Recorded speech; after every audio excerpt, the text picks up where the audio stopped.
আমরা থালচরা বাজারও একটা দিন কারণ থাকে না। এই বৃষ্টি আওয়ানোর পরেতে বৃষ্টি সিজন সময় আইছে ডেইলি কারণ থাকে না। আমরা যারা দোকান টুকটুক দিয়ে চলি আমরা কোনো কারেন্টে পাই না, কোনো কারেন্টে চলে না।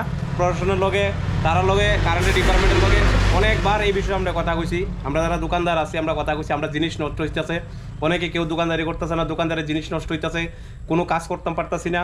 আমরা অনেকবার অফিসে জানাইছি, জানানোর পরেও কোনো শুরু হওয়া পাইতেছি না। ঠিক আছে, কীভাবে কারেন্ট ডিস্টার্ব করে আমরা দিয়ে আমরা সময় সব সময় কারেন্ট ডিস্টার্ব হয়, কী কারণ ডিস্টার্ব হয় এটা আমরা জানি না।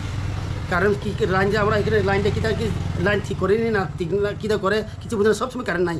এই কারণে আমরা অসুবিধা হইতেছে, আমার দোকানপাটে চলে না, আর কাজকর্ম হয় না, একদম আমার হইরানি কীটা যেন হইরানি হইতেছে বুঝি না। এই গরমে দিয়া কোনো কাস্টমার আয় না, গরমের যন্ত্রণা থাকতে পারে না, জিনিস নষ্ট হয়ে যাচ্ছে, মাসি বাড়তেছে, মানুষ নষ্ট হইতেছে, জিনিস কোনো ব্যবসা বাণিজ্য করতে পারতেছে না। আমরা অনেকবার আমরা কইছি না, ডিপার্টমেন্টের লোক কথা কইছি, কিন্তু ডিপার্টমেন্ট এটা কোনো শুরু দিতেছে না।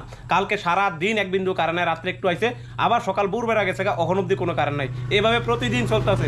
আমরা অনেকবার জানাইছি, গ্রাম প্রতিবেশী জানাইছি, অনেকবার কইছি, জানানোর পরও এই ধরনের কোনো পদক্ষেপ নিতে আসে না। যদি আমরা সিদ্ধান্ত করছি যদি এর মধ্যে যদি কোনো সঠিক পদক্ষেপ না নেয় তাহলে আমরা ভবিষ্যতে রাস্তা অবরোধ থেকে শুরু করে আরও বৃহত্তর আন্দোলন করতে আমরা বাধ্য হবো। আমরা এই কারেন্টের বিল আইলে মাসে মাসে প্রত্যেক মাসে মাসে বিল দেওয়া লাগতেছে, প্রত্যেক দিন বিল দিতে আছে, কাগজ আইতেছে দিতেছি, কিন্তু আমরা কি এর হয়রানি।